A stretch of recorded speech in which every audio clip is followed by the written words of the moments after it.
ಜ್ಞಾನವಾಗಿ ಶ್ರುತಿ ಶುದ್ಧವಾಗಿ ನಾನು ಕೂಗೋ ಮನೆ ಹಿಡಿದು ಬರ್ತೀರಿ. ಅಲ್ಲ ಯಜಮಾನ್ರಿ, ನೀವು ಹಿಡಿಯೋ ಶ್ರುತಿ ಈ ಹಾರ್ಮೋನಿಯಂನೊಳಗೆ ಇಲ್ವಲ್ಲ? ಅಂತ ಸುಡುಗಾಡ ಹಾರ್ಮೋನಿಯಂ ಯಾಕೆ ಕೊಂಡ್ಕೊಂಡ್ರಿ? ಅಲ್ಲ, ನಿಮ್ಗೆ ಅಡ್ಜಸ್ಟ್ ಆಗುವಂತ ಹಾರ್ಮೋನಿಯಮೇ ತಯಾರಾಗಿಲ್ಲ ಅಂತ ಹೇಳ್ಬೋದಪ್ಪ. ಒಂದ್ ವೇಳೆ ಸ್ಪೆಷಲ್ ಆಗಿ ಆರ್ಡರ್ ಕೊಟ್ರೆ?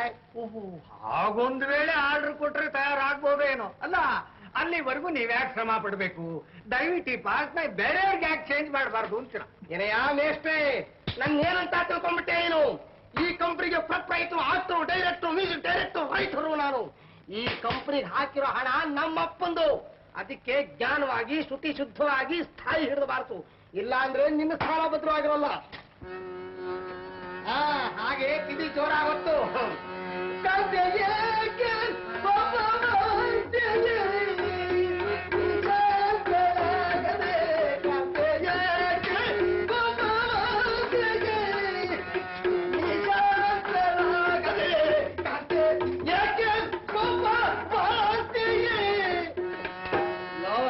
ಕೂಡ್ಲು ತಾಳ ಹಿಡಿದು ಬಾರಸು.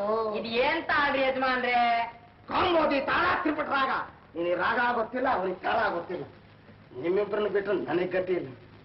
ನಿಮ್ಮನ್ನು ನಂಬ್ಕೊಂಡು ಹಾಸನ ಜಾತ್ರೆಗೆ ಬೇರೆ ಕಾಂಟ್ರಾಕ್ಟ್ ಕೊಟ್ಟಿದ್ದೀನಲ್ರು. ಎಲ್ಲೋ ಸತ್ಭಾಮೆ ಪಾರ್ಟ್ ನೋಡು. ಎಷ್ಟೊತ್ತವಳು ಡ್ರೆಸ್ಸು? ಸ್ವಾಮಿ, ಅವಳು ಡ್ರೆಸ್ ಸಮೇತ ಅಡ್ರೆಸ್ ಕೊಡದೆ ಅದೃಶ್ವಾಗ್ಬಿಟ್ಟಿದ್ದಾಳೆ. ಕಾರಣ? ಅವಳಿಗೆ ನಿಮ್ ಜೊತೆಯಲ್ಲಿ ಸತ್ಯಭಾಮೆ ಪಾರ್ಟಿ ಮಾಡೋದಿಕ್ಕೆ ಇಷ್ಟವಿಲ್ಲವಂತೆ. ಯಾಕಂತೆ? ಅವಳಿಗೆ ನಿಮ್ ಕೃಷ್ಣ ಅವತಾರ ನೋಡಿದ್ರೆ ವರ ಅವತಾರ ಜ್ಞಾಪಕ ಬರುತ್ತಂತೆ. ಅವಳು ಈ ಪ್ರತಿಷ್ಠೆ ಮಾಡಿದ್ದಕ್ಕೆ ಸಿನಿಮಾ ಕಂಪ್ನಿಯವರು ಇಡ್ಲಿಗೂ ಕಾಸಲ್ದೆ ಒದ್ದೋಡಿಸಿದ್ದು. ಅದು ಸರಿಯೋ? ಈಗ ನಾನು ಸತ್ಯಭಾವನೆಗೆ ಏನೋ ಮಾಡ್ಲಿ, ನಾಳೆ ನನ್ನ ನಾಡಿನ ಗತಿ ಏನೋ. ಆಗಲೇ ನಾನು ರೆಡಿ ಮಾಡಿಟ್ಬಿಟ್ಟಿದ್ದೀನಿ ಯಜಮಾನ್ರೇ.